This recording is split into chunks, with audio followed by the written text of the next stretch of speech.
Can a person who looks like they belong in a roadside garage actually have enough clean, hard cash to instantly buy $500,000 worth of the most sophisticated agricultural machinery on the planet? Today, we peel back the layers of prejudice to see if money truly talks, regardless of who is speaking.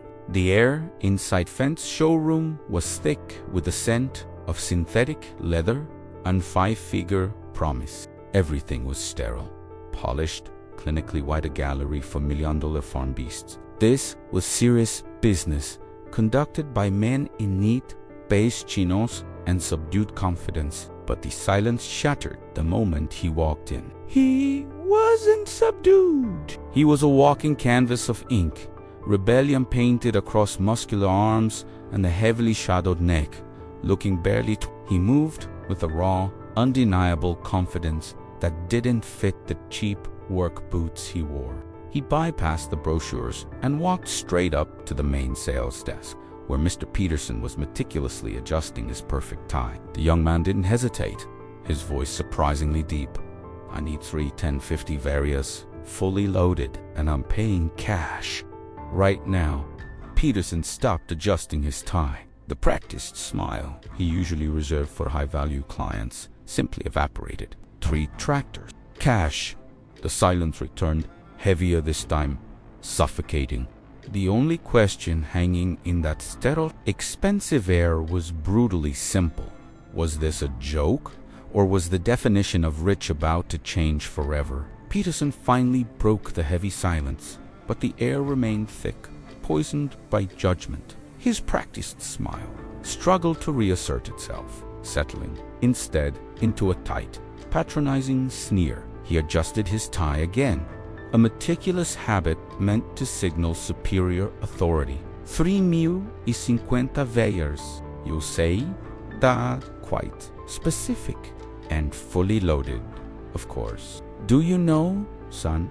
He paused, leaning slightly over the marble counter, his gaze sweeping dismissively from the young man's face down to his worn leather boots. Precisely what kind of investment we're discussing here? That's almost $3 million, not counting the high-spec attachments you'd need for even one of those beasts. The dealer needed to hear the client choke on the number, to witness the immediate retreat of a poorly executed prank. Yet, the young man didn't move. The young man didn't flinch. He simply met Peterson's gaze, the lack of immediate panic irritating the dealer. I know the investment, he replied, his voice flat, devoid of any youthful boast. And I know I need the GPS package, the RTK correction, and the 65-foot cultivator attachments for all 3. We have the acreage. So, do we have 3 units in inventory, or will this be a bespoke order? Peterson blinked. The rapid, accurate use of highly technical jargonaire TK correction. Cultivator attachments didn't match the punk standing opposite him, whose hands were covered in cheap, dark ink. Where did he pick that up? That level of detail suggested either intense study or actual large-scale field experience, neither of which reconciled with his appearance or his cheap work boots. Peterson scoffed, choosing to ignore the technical detail. Are you running an advanced farming simulation out of your garage, perhaps? Listen, kid. People don't just walk in off the street and drop 7 figures on farming equipment. This isn't a used car lot. Financing takes months. Due diligence is extensive. He pulled out a laminated brochure detailing the smaller tractors, sliding it across the counter like a children's menu. Perhaps you'd like to look at the 300 series, much more manageable for entry-level budgets. The client didn't touch the brochure. His eyes, surprisingly old and assessing, stayed fixed on Peterson. The lack of any defensiveness regarding the costs, the sheer normalcy with which he treated the multi-million-dollar request began to grate on the dealer's nerves. I said cash, the young man reiterated. Patience, wearing thin, yet controlled. And I don't need financing. The money is liquid and ready for immediate transfer. I need these tractors delivered and operational within 45 days, tops. Delay costs us the planting window. Peterson felt a flicker of actual heat rise in his cheeks. Cash people rarely used that term anymore, unless they meant a massive bank wire, usually after lengthy vetting. But the insistence on cash felt crude, almost criminal, suggesting either incredible naivety or dubious origin. Was this really legitimate? Or was he testing the boundaries of a very expensive, practical joke targeted specifically at high-end dealerships? Peterson leaned back, placing his hands flat on the desk, the picture of weary authority dealing with an annoyance. Look, pal, I'm required to ask, where exactly is this sudden windfall coming from? Did you win the lottery? Did your Bitcoin portfolio finally hit? He chuckled, a dry, grating sound. Because genuine agricultural wealth doesn't look like this asterisk. He gestured vaguely at the young man's sleeves, covered in intricate, dark tattoos that coiled up his forearm. The judgment was now flagrant, an open declaration of class dismissal. The dealer needed this kid gone, worried that genuine, established clients browsing nearby might witness this fiasco and question the store's professionalism. That isn't your concern, Mr. Peterson. The client stated simply, the coolness of his voice contrasting sharply with Peterson's rising agitation. Your concern is inventory and logistics. Are you capable of handling a sale of this magnitude? Or should I call the regional corporate sales office? I'm operating under an extremely tight capital expenditure deadline, and frankly, your skepticism is proving inefficient. Capital expenditure deadline, corporate sales office. These weren't phrases learned watching YouTube tutorials. They were the language of high finance and corporate acquisition. Peterson suddenly realized the client wasn't negotiating the price or the specifications. He was negotiating Peterson's very competence to conduct business at this level. Inefficient. I am protecting the integrity of my business, Peterson huffed, doubling down on his insult. If you are serious, prove it. Show me something. Asterisk. Anything asterisk that suggests you can access millions of dollars on demand, or stop wasting my time. Our insurance costs enough without people pretending they're ready to buy the whole farm. He looked past the young man, scanning the spotless floor for a distraction. The client paused, reaching inside the breast pocket of his threadbare jacket. He didn't pull out a fat wallet or a flashy phone. He pulled out a thin, matte black card note, a credit card, but an access card. It was encoded with a seal Peterson dimly recognized, the official insignia of one of the nation's largest, most powerful private agricultural hedge funds, known only by its three stark initials. Peterson's breath hitched. That card. He had only seen the insignia on financial news reports discussing hostile takeovers and aggressive land consolidation. These people didn't mess around. They bought entire operations overnight and demanded immediate implementation of new machinery. The client wasn't just a kid, he was an operative, an immediate point of contact for unimaginable wealth and influence, likely the project manager. The joke had violently flipped. He realized his condescension hadn't just been rude. It had been an insult aimed directly at an entity capable of swallowing Fendt's entire regional sales division for breakfast if the mood struck them. Wait, sir, Peterson stammered, the honorific tasting vile on his tongue. He tried to read the tiny, metallic script on the card without looking too desperate. I apologize for my previous tone. This is unexpected. We can certainly accommodate a large-scale acquisition immediately. If you represent, the young man cut him off with a surgical flick of the wrist, putting the access card away before Peterson could fully confirm the initials. I represent the required capital, he clarified, his eyes cold and distant. I told you what I needed. You judged my attire and my boots. Does the quality of the ink on my skin truly change the value of the tractors, Mr. Peterson, or perhaps the speed of my bank transfer? He waited, letting the question hang there, heavy as a combine harvester, exposing the dealer's shallow prejudice. Peterson swallowed hard, adjusting his perfect tie for the last time, this time out of genuine, gut-wrenching nervousness, not vanity. No, sir. Of course not. Please, let me retrieve the paperwork and call the inventory manager right now.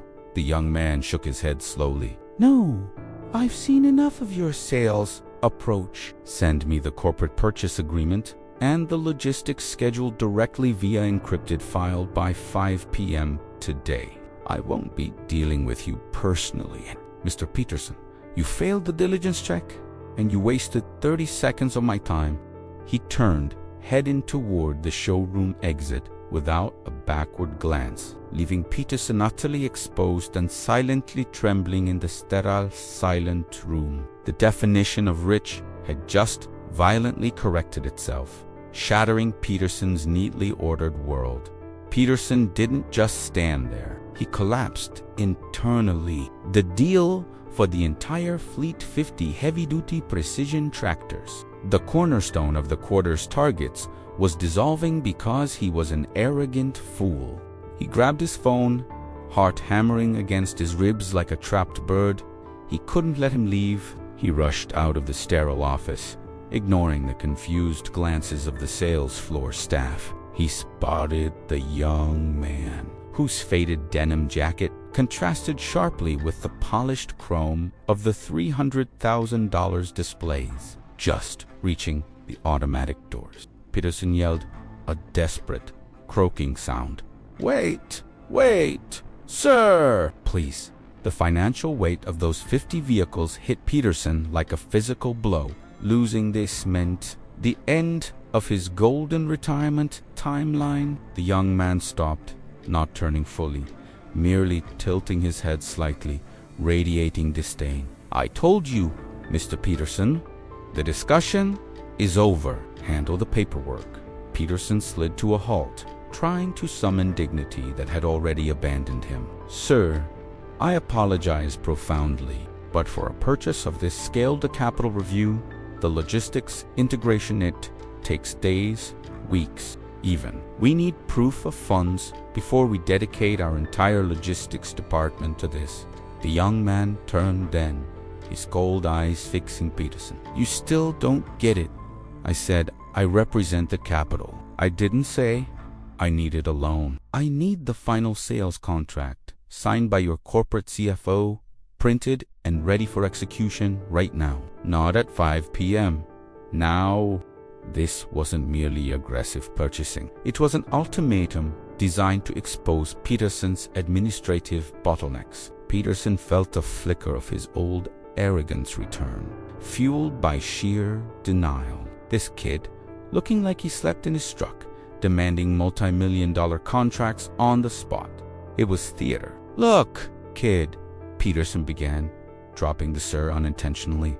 I've dealt with real high rollers. They don't wear $20 work boots to sign paperwork. This isn't a game.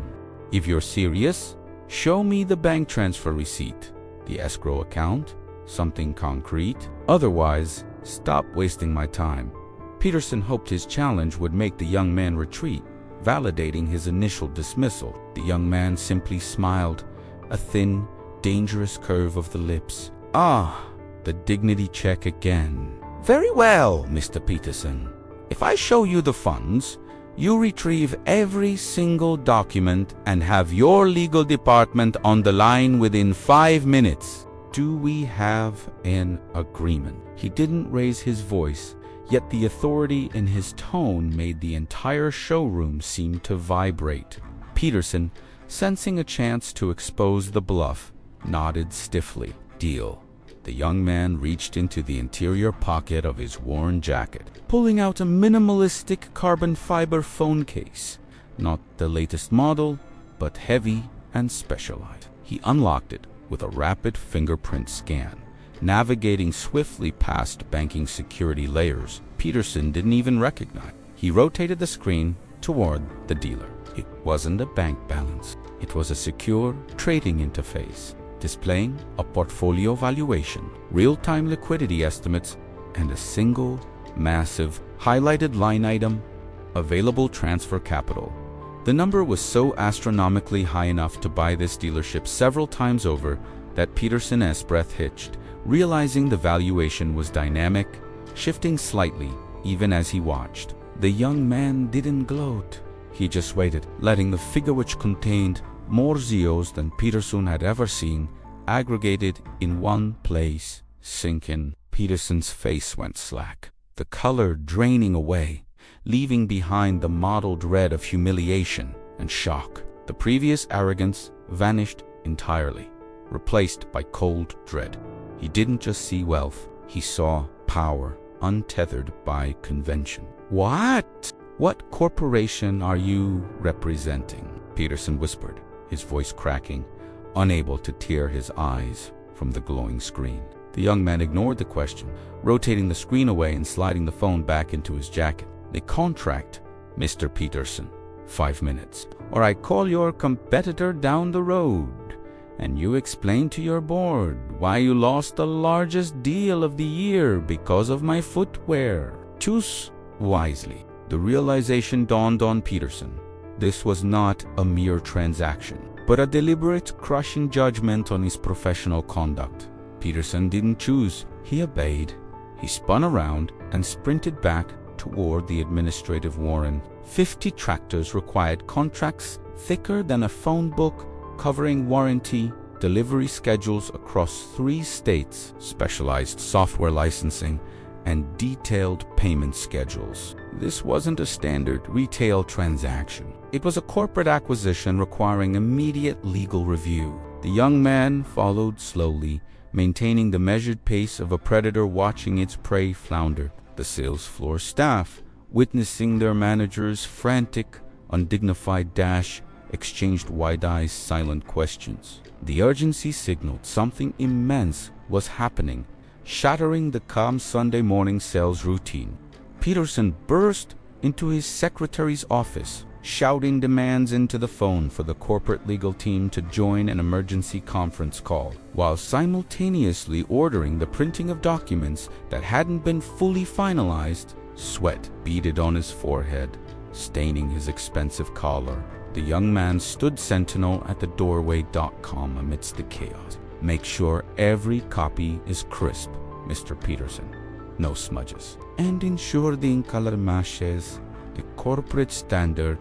This is a transaction requiring dignity. Even if your sales approach lacked it, the young man's insistence on absolute formality while dressed informally was an exquisite, calculated form of psychological torment, ensuring Peterson felt the full weight of his failure. 5 minutes stretched into 8, then 10, and the sound of industrial printers' worry became the dominant soundtrack of the dealership. Finally, an assistant staggered out, pushing a cart piled high with manila folders and bound documents. It wasn't a contract, it was a library. The paperwork for 50 value assets was monumental, involving several separate legal entities. Peterson hovered nervously. Sir, we have the agreements, but we need your legal representative to review. ... The young man waved a dismissive hand, silencing him. He noticed a slight discrepancy in the header font on the first page, indicating the dealer had rushed the printing, an infraction he chose not to mention yet. I don't need a representative, the young man stated simply, walking toward the imposing stack. I wrote the purchase template myself. I know every clause, every liability, every indemnity. Just show me the signature lines. He pulled up a chair that looked too small for him, settling in and picking up the first binding. The tension was suffocating. Peterson watched, his mind cycling between terror and disbelief. How could this individual know the intricate legal requirements of corporate farm machinery acquisition, yet appear so aggressively low-key? His mastery of the contracts suggested years spent in boardrooms, yet his hands were calloused like a man who worked the land daily. As the young man efficiently flipped through pages, marking where Peterson and the CFO needed to sign, his movements were precise and quick. He didn't pause to read the fine print. He checked the bold headers, the specific clause numbers, confirming they matched his internal template. He glanced up at Peterson, whose hands were shaking visibly. "You tried to judge me based on fashion, Mr. Peterson. You overlooked the fact that competence is rarely found wearing a $3,000 suit these days. It's too busy working." He signed the initial page with a flourish of an inexpensive ballpoint pen, leaving Peterson humiliated and utterly defeated, forced to witness the massive transaction proceed purely by the authority of the young man's will, realizing too late that the initial 30 seconds wasted had cost him more than just face. The air, thick with the scent of freshly printed legal paper and Peterson's lingering defeat, finally seemed to settle. The young man, done with the bindings, slid the thick stack across the table. Peterson, still nursing the sting of public humiliation, tried to reclaim the upper hand. "Right?" he managed, forcing a businesslike tone that barely concealed his rage. "The documentation is complete, but as you know, Mr. We need to finalize the transfer. Your proof of funds? Preferably a certified bank draft or irrevocable letter of credit." Given the scale of this acquisition, he paused, letting his eyes linger scornfully on the cheap plastic watch the young man wore. "We'll need to verify absolute solvency immediately." He expected a nervous fumble for a briefcase, perhaps a small, pre-approved loan document. The young man didn't reach for a worn folder or a sleek leather attachment.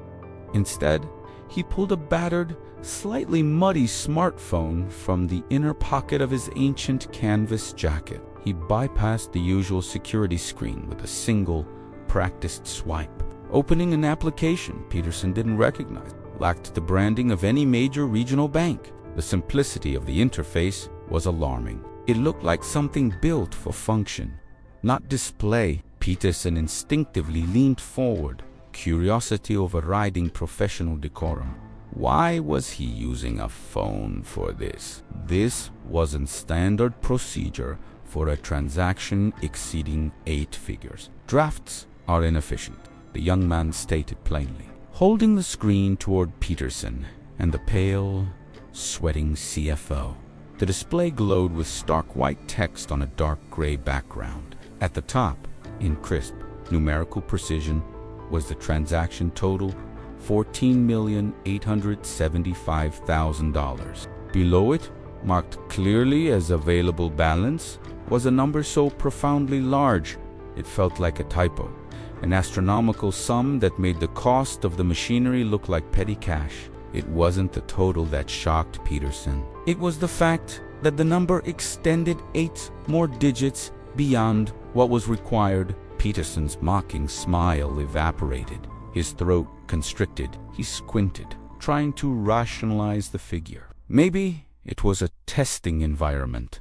Maybe it was a foreign currency conversion error. But the symbol next to the figure was an unambiguous US dollar sign. The CFO gasped, a choked, high-pitched noise. The young man tapped the screen once, and instantly a small, complex code appeared, along with a timer counting down from 30 seconds. "This is a real-time, authenticated ledger view," the young man explained, his voice devoid of triumph. "The code verifies the direct clearinghouse account. It's active for 20 seconds more." The implied speed and access were staggering. This wasn't typical private wealth management. This was financial infrastructure. Peterson, driven by a desperate need to find a flaw, stammered, "Which institution is this? We require clearance from a recognized Tier 1 lender." He desperately hoped for an unknown offshore bank or a recent crypto exchange. The young man just tilted the phone slightly, revealing the small, discreet logo at the bottom of the screen. It wasn't Citibank or Chase or even Deutsche Bank. It was the stylized, almost archaic shield of a private, ultra-exclusive trust company known globally only to those who controlled nations, not just corporations. A cold wave of dread washed over Peterson. He had spent his entire career cultivating relationships with regional managers, boasting about his line of credit, and here stood a man who used a banking system designed to protect sovereign assets. That can't be right, Peterson whispered, his hands gripping the edge of the table so tightly his knuckles turned white. The young man, sensing the fear finally replacing the contempt, didn't gloat. He simply pressed another button. The screen changed again. The massive balance remained, but beneath it appeared a ledger history, not just weeks or months, but years of transactions, documented instantly. The young man scrolled rapidly past entries involving international commodity futures, massive land acquisitions in the Midwest, and then, strikingly, a series of very large payments labeled R&D infrastructure investment. The scale was overwhelming. "We don't deal in drafts or wires, Mr. Peterson," the young man said, finally allowing a hint of steel into his voice. "We settle instantly. The funds are already earmarked." The CFO, paralyzed until now, finally leaned in to read the source description. He recognized a few acronyms, names of major agricultural tech innovators, names associated with world food supply chain disruption. His eyes widened further when he recognized the signature transfer code connected to a massive, recently bankrupt competitor that Peterson had privately mocked just last month. The young man hadn't just bought machinery, he was absorbing the competition. "The account is linked to several subsidiaries," the young man continued, tapping a field that opened a list of LLCs. Peterson scanned the names desperately. They were unassuming names like Green Valley Holdings and Quiet Harvest Group. But then, near the bottom, he saw it. A name associated with the massive hydroelectric project that had been rumored to stabilize energy prices across 3 states. This wasn't about farming. This was about control of resources from seed to power grid. Peterson felt the room teal. The young man, who he had dismissed as a Hasek-needing charity, was an entity capable of moving economies. He tried to speak, but the words caught in his throat. The laughter and smugness from 10 minutes prior had curdled into a sickly terror. He wasn't dealing with a client. He was dealing with the operator behind the curtain, an individual so wealthy they didn't need to dress the part, because their authority was absolute. The young man closed the ledger view. "Now, Mr. Peterson, the $15 million is set for immediate transfer upon your authorization of receipt. Do you need a certified letter from my accountant? Or is the verifiable real-time balance showing 8 additional zeros sufficient to proceed?" He put the cheap phone back in his jacket, leaving Peterson staring at the ghosts of the numbers. Terrified by this silent, profound understanding that he had tried to cheat the gravity of the financial world. The initial 30 seconds wasted had cost Peterson far more than just face. It had potentially cost him his entire relationship with the single most valuable, yet utterly discreet, client he would ever encounter. The silence in the room was louder than any mocking laughter could have been. The silence wasn't golden. It was radioactive. Peterson's face, usually the picture of tailored competence and assured success, had gone a sickly, mottled gray. He wasn't just staring at a vacant space on his desk. He was staring into the void where his 6-figure commission, a guaranteed windfall that would have covered his kids' next 2 semesters of private school, had existed moments ago. The young man, who had been content to wait patiently in cheap nylon until Peterson foolishly insulted him, now stood up, adjusting his slightly wrinkled suit jacket with an unsettling finality. Asterisk, this minor, almost imperceptible adjustment signaled not preparation for departure, but the settling of a financial execution. Asterisk, the sheer audacity of the transfer, the almost bored delivery of the $15 million authorization. Maji Peterson's stomach clenched violently. He tried desperately to calculate the percentage he'd just thrown away. Was it 1%? 2%? Maybe a recurring management fee on the back end. Asterisk, the brutal mathematics of the loss suggested a lifetime of carefully curated opportunities had just evaporated because of 30 seconds of unbridled toxic ego. Asterisk. Mr. Peterson, the young man finally said, his voice flat and perfectly controlled, devoid of the earlier politeness or the recent icy command. I believe we're done here. He began to walk toward the door, passing the enormous glass-encased mahogany desk that usually made Peterson feel like the undisputed king of his small corner of finance. The dealer scrambled, lunging across the desk, his hand outstretched, narrowly avoiding knocking over a heavy crystal water glass that now seemed impossibly fragile. Wait, sir, please. There must be a fundamental misunderstanding. I assure you, my behavior was entirely uncharacteristic.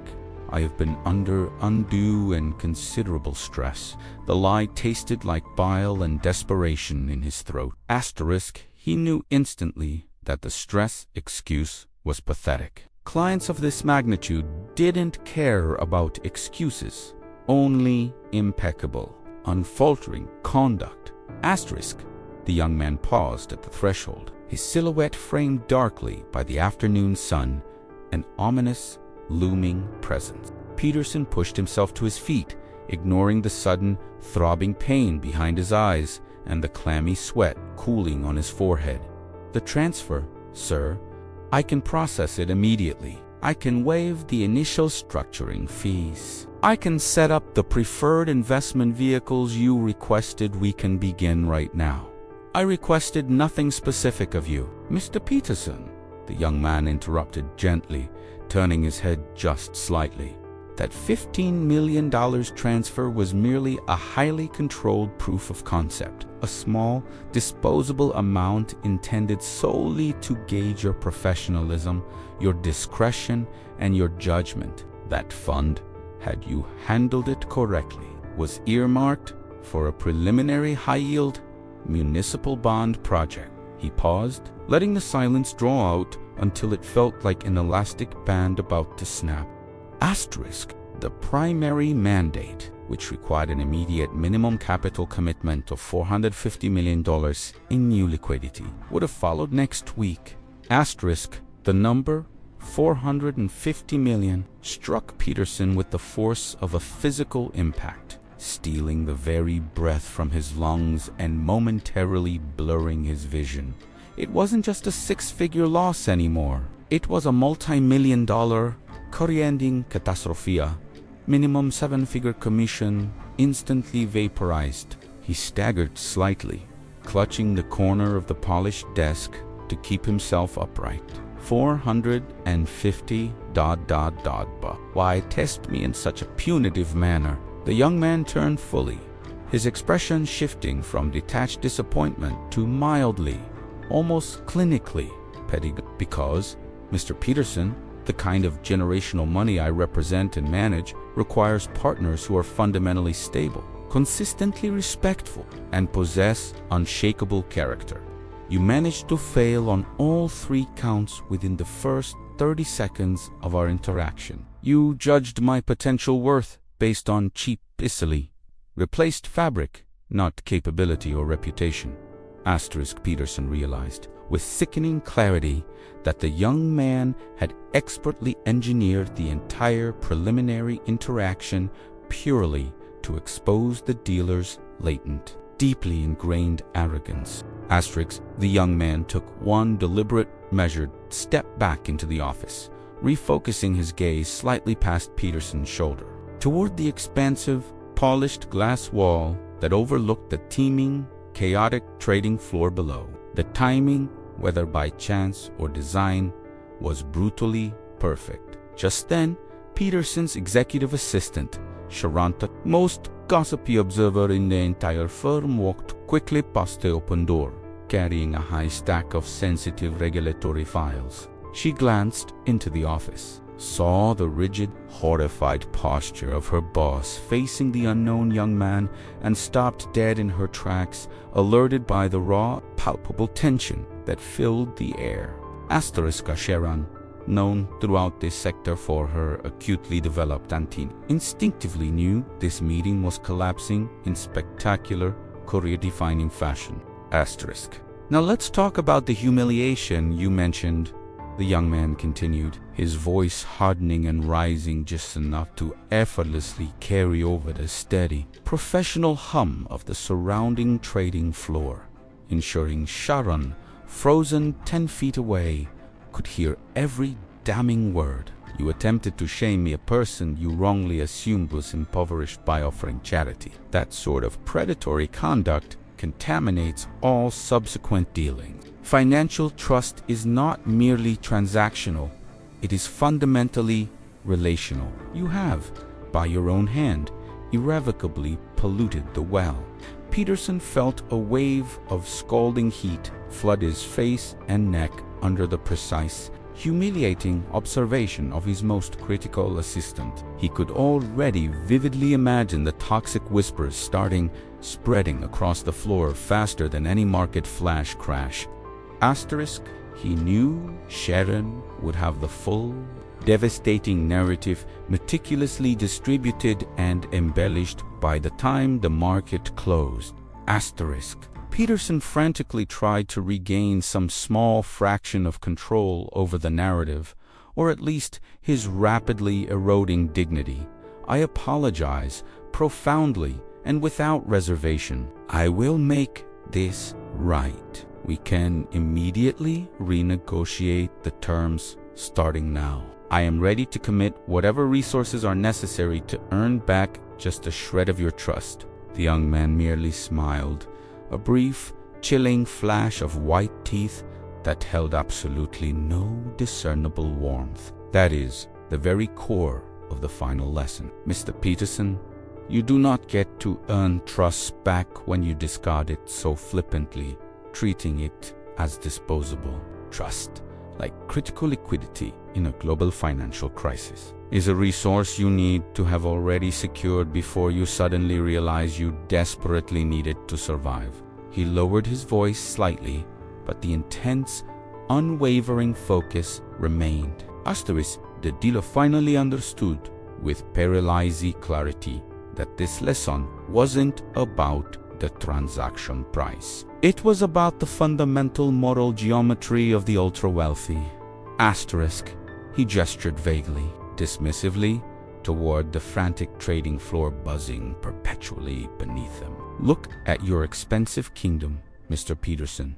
You built this empire on the corrosive idea that you are inherently smarter than the next person. But the truly intelligent know that true, enduring wealth demands deep humility, not brittle hubris. The people who quietly move global markets are never the ones shouting the loudest. They are the individuals who can walk into any office and close deemed entirely unworthy and still, without effort, command absolute and unquestioning attention. Sharon discreetly, almost spiritually, backed away from the damning doorway, realizing she was witnessing a termination, whether financial or operational, of truly monumental scale. She made a highly critical mental note to update her resume and start calling headhunters immediately. Sensing the fundamental structural integrity of the firm had just been terminally compromised. The young man pulled out his cheap, unremarkable phone again, tapping the screen once with surgical precision. Since you've wasted nearly an hour of my finite time and attempted to solicit charity for a client worth 9 figures, I have taken a minor, entirely necessary corrective measure. Peterson watched, horrified, as the phone screen glowed faintly in the dimming office light. My executive team just authorized a full, irrevocable withdrawal of all non-discretionary funds currently held by my family's foundation and associated trust accounts with your primary brokerage firm. Asterisk, that totals roughly $82 million in managed assets that will be fully liquidated and moving elsewhere by the end of the hour's close of business. Asterisk, Peterson choked. A harsh, ragged, gasping sound clawing its way out of his chest. $82 million was far more than just a catastrophic loss. It was a devastating, material dent in the firm's quarterly metrics. A colossal hit that would absolutely trigger an internal compliance investigation and potentially a painful restructuring. This wasn't just his professional failure anymore. It was the firm's imminent operational calamity. Ew, you can't do that. That's purely it's entirely unprofessional. The young man stepped fully across the threshold, ready to leave unprofessional. I think you profoundly confuse professionalism with tolerating profound disrespect. Consider the $82 million they expedited tuition fee for the life lesson you just received, Mr. Peterson. Perhaps next time you will treat everyone, regardless of their superficial appearance or cheap fabric, as if they hold the single critical key to your financial future. Asterisk, in a sudden, terrifying flash of memory, the dealer finally recognized the young man's face from an extremely discreet, decade-old profile photo connected to one of the world's most powerful, intensely private sovereign wealth funds. Asterisk, the young man didn't wait for a reply, a farewell, or even a shuddering gasp. He simply nodded curtly, turned sharply, and walked with unhurried grace out of the expensive office suite, heading toward the waiting private elevator. He didn't look back once. Peterson remained standing alone in the ruins of his confidence and the ashes of his career projection. The silence that followed was heavier and more suffocating than any before. He slowly, painstakingly lowered himself back into his expensive leather chair, the crystal glass still leaking tiny droplets of water onto his meticulously polished mahogany surface. He reached out and touched the exact spot where the ghost of the $450 million commission had just vanished. It felt impossibly cold. Asterisk. He wasn't financially ruined yet, but he was permanently marked. And the market, he knew better than anyone, never ever forgets a mark. Asterisk. Peterson sat, his breathing shallow. He didn't have to wait long for the executioner's bell. His phone, which had been silent for 10 minutes, erupted in a violent sequence of notifications. First, an alert from his personal broker, a massive, unexplained sell-off of his best-performing holdings. Then, a concise, brutally formal email from the firm's executive committee, effective immediately. His title was stripped, his access curtailed, pending a comprehensive review of recent client interactions. The young man hadn't needed to lift a finger or utter a threat. The fund simply moved. The market, recognizing the sudden, unexplained absence of billions in capital allocation, had instantly concluded Peterson was toxic. Professional karma wasn't a gentle whisper. It was a catastrophic withdrawal. He stared at his expensive Italian shoes, remembering the cheap canvas of the young man's sneakers. He had spent his entire career chasing the appearance of wealth, believing the suit made the man, while true power, silent, patient, and utterly ruthless, stressed for comfort and operated in shadows. Arrogance had been his currency. Now it was his terminal debt. The crystal glass on his desk shimmered under the recessed lighting, reflecting the face of a man who finally understood that true wealth wasn't measured by what you owned, but by how many people you could afford to ignore.